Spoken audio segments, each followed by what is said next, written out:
Matthew Perry's autopsy report. This was made public last week. There are a few things that I want to go over, not every single part of the autopsy report, because I feel like that is a little disrespectful, but the generalization of it could be really important for two of the five defendants who most likely will have a trial for their involvement in the death of Matthew Perry. And this is Dr. Salvador Placienza and Jasmine Sanya. Both pled not guilty to 18 counts of, conspiracy to distribute. There's a whole laundry list of them. But I spoke with Dr. Kendall Crowns, who is a chief medical examiner out in Texas, and he had a lot to say about the autopsy report and all of the comorbidities that Matthew Perry was dealing with.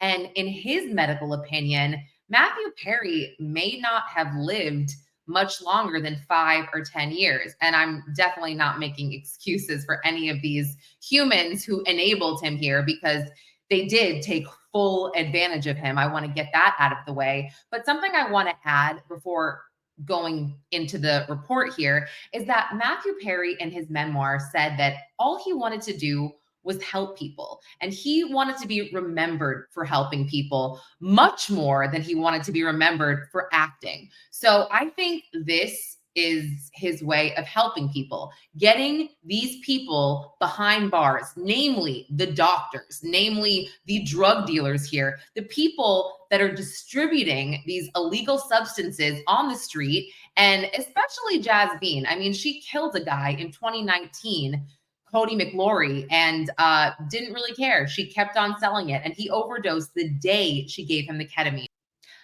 So I think this is, or could be, Matthew Perry's way of helping people from beyond the grave. But let's get to his autopsy report and what a lot of it means. So I'm going to break down some key details and what was really going on with his health before he passed away. And I'm going to try to simplify what Dr. Crowns said. So one of the biggest issues that Matthew Perry was facing was severe heart disease. He had a major narrowing in one of his heart's main arteries, which put him at a constant risk of a heart attack. So the more blocked an artery is, the higher the chance of sudden death. And his was narrowed between 50 to 75%. So yes, he could have had a heart attack at any time, whether it was on the day he died or 5 years later. It's really hard to predict. But on top of that, Matthew also had an enlarged heart, which really made things worse.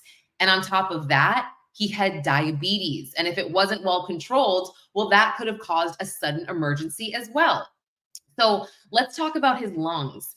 Years of smoking led to conditions like emphysema and COPD, which could have eventually led to serious breathing problems or even respiratory failure.